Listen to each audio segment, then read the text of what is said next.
Trinyani sa pilido nyo. Ganun ba ate? Marami pong salamat sa inyo ating pagpunta rito at nalaman niyo po na tayo na mamahagi ng gamot. Di ba? Opo. Everyday po kayo. Nanonood po Opo. kayo. Ano naman po ba ang kailangan natin doon? Ano po, B-complex po. B-complex. Yung losartan. Sino po ba umiinom? Ako kaya ate. Ang mama ko po.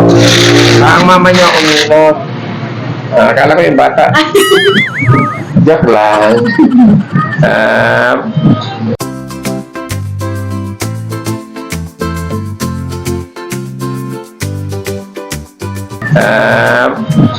Lagi niyo pong napapalood ang ating ginagawa.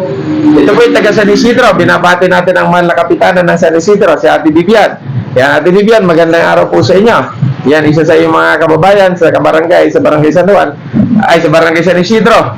Ang pumunta po dito sa atin para humingi ng losartan. Ilang milligrams po ang losartan na yung kailangan? 50 milligrams. 50 milligrams.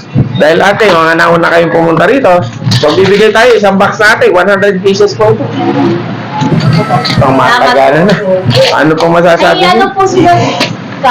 Dalawa po sila, mag-asawa. Tama-tama Yung mama po. ko po, tsaka yung anak ko. Tiyuhin mo na rin. Dalawa silang umiinom. Kasi pag kaunti na lang po natira dito, mag-message po kayo ulit. Mga maliwan, natitirang 10 na lang, mag-message po kayo ulit. At para kayo ay maiisama natin sa muli natin pagbibigyan. At kailangan niyo po ng vitamin C po ba? Ako, sa asawa ko naman. Kailangan po ng vitamin. Kasi siya, tinamaan po yung cardiomegaly. Sa baga. Kailangan patibayin yung kanyang baga. Ayan, bigyan po natin ng vitamin C para sa... Ayan, ito po ay 75 pieces. Pang isang buwan na pong mahigit na inuman niya. Isang beses lang naman po iniinom niya. Hindi po, 2 times po yung nakareseta po siya. Vitamin C, dalawang beses iniinom. Isa somatic. Sa sapo. Ganun po ba? Ito, isang buwan na rin yung iniinom niya. Diba? Yun po yung nakareseta sa kanya. Galing po po kayo ng San Isidro. Tsaka yung B-complex sa para-para daw po. Kung kailangan niya po ng B-complex, dapat yung vitamin B1, B2 at B12. Ay, ito po. Kasi ito po kasing vitamin B1, B6, yan. Yan. Tablet contain tayo may material.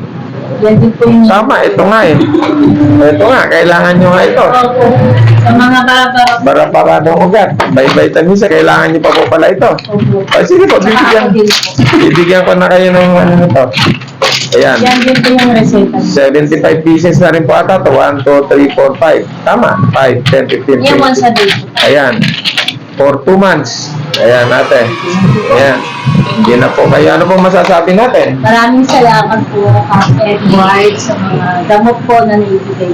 May tulong po Sa sa barangay ba? Nakakain tayong mga ganyan. Hirap ano?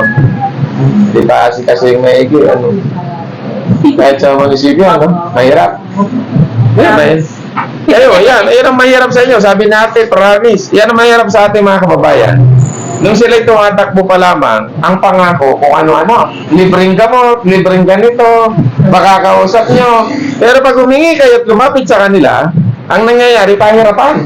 Nagutom ka na, wala ka pang napala, walang stock. Yan, mga walang iya kayo.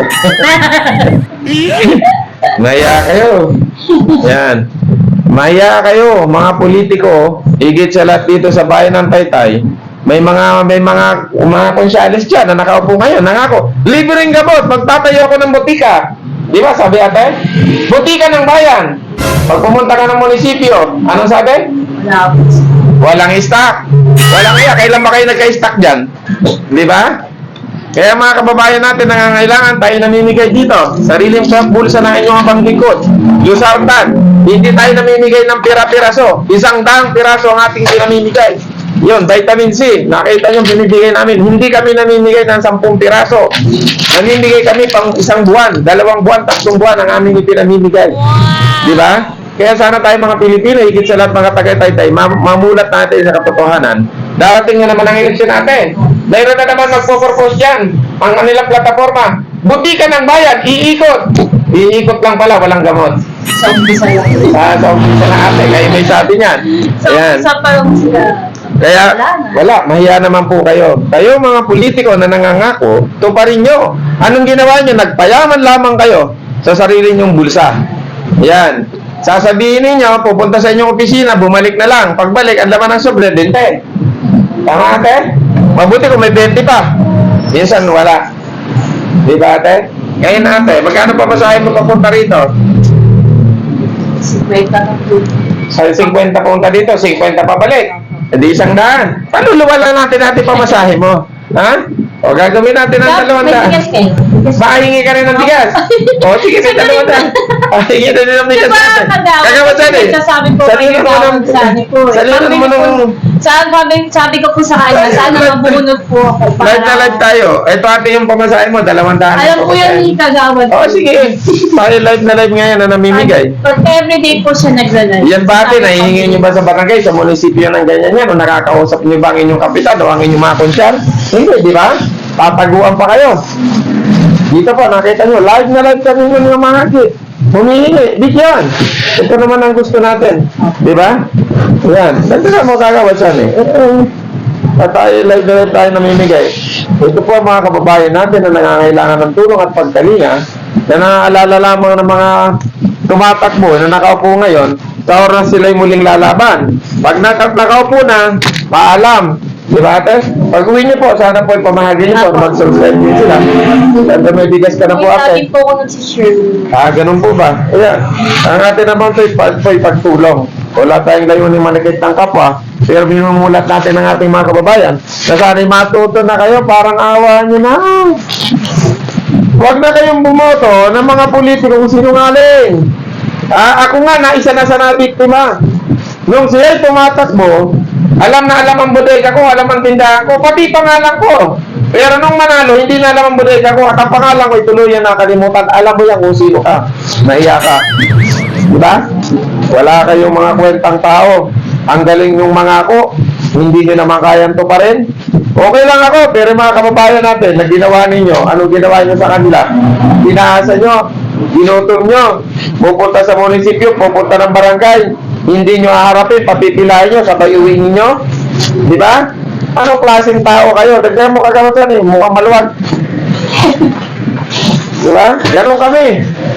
Ayaw namin magbigay, napakitang tao lang.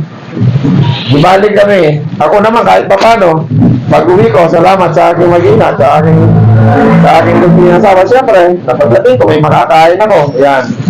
Ito ate, kahit papano, di ba? O ano masasabi mo ate? May pamasahe ka, may gamot ka, may bigas ka pa. Maraming salamat po, Kapit. Sa mga naibigay niyo po, sa akin. Malaking tulong po sa akin. Ano masasabi mo naman sa mga politikong si Raul at mga sinungaling? Sa mga politiko na nakaupo, yung mga hiningi po ng mga tulong, katulad po namin. Sabi naman po sa gabi. Yan. Tama! Diba po? Oo, tama ate. Ayan, narinig nyo ha. Huwag yung i-snapin. Mga walang hiya kayo. Mahiya kayo. Di ba? Kung pwede nga lang. Para po nga yung nangyayari mga palakasan. Yun nga, kung pwede nga lang mura, pinagmumura ko na yan eh. Bawal lang eh. Di ba? Ay, tayo nyo ang araw na pagdating ng araw. At personalin ko na, babanggitin ko pangalan nyo. Ha? Next year po din. Hintayin nyo lang. Hintayin nyo ate. Papangalanan ko kung sino mga walang iyang politiko na lumapit sa akin. Alam na alam ang lugar kung nasaan ako. Alam na alam ang pangalan ko. Pero nung maupunan, hindi na ako kilala. Yan. Alam niyo kung sino kayo. Maiya kayo. Ako yung okay lang. Pero mga kababayan natin naghihirap at patuloy na humihiling sa inyo ng tulong. Ate, ikaw na naman kapagsasabi. Di ba? Anong ginagawa sa inyo? Iniis lang po, hindi ko pinapansin, pinakapila, tapos Iiwanan. Iiwanan din. Diba? Ayun natin, ito, may bigas ka na. papabalik. Tapos pagbalik, wala rin. Wala Narinig niya ha. Ay, hindi ako may sabi ha.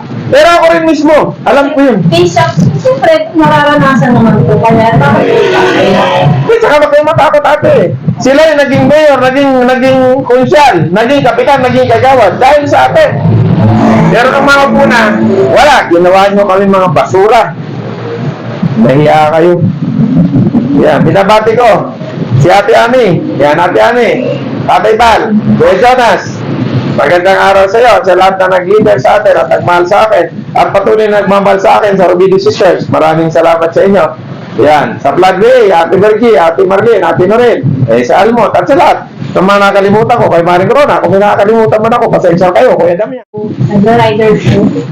Nag-rider po. Doon po niya kasi nakuha yung Mag-ingat niya lagi. Natutuyan ng pawis. Yan. Saka yung sa mga anak ko, nasa school. Yan. Mag-ingat po kayo. Ayan. At ate, ito po yung Maraming bigas. salamat po. Ito po ating gamot. Ilagyan na po natin dito yung gamot nyo. Ayan. Ayan. Thank you po. Ayan. Salamat ate ha. Thank you pa. Na ano rin po ka Nakita niyo ako personal ha. Pogi ba? Nakataba po kayo. Hindi ka tulad po sa, sa live mo po. Ayan. Sige ate. Ano? Ito po ay muli po sa ngalan po ng Yabang Likod sa programang Munting Hiling. Natapos na naman po ang araw. Tayo na mga gina ng gamot, bigas, at siyempre pamasahe binigyan na po natin sa kanila. Kaya sa inyo pong lahat, maraming salamat.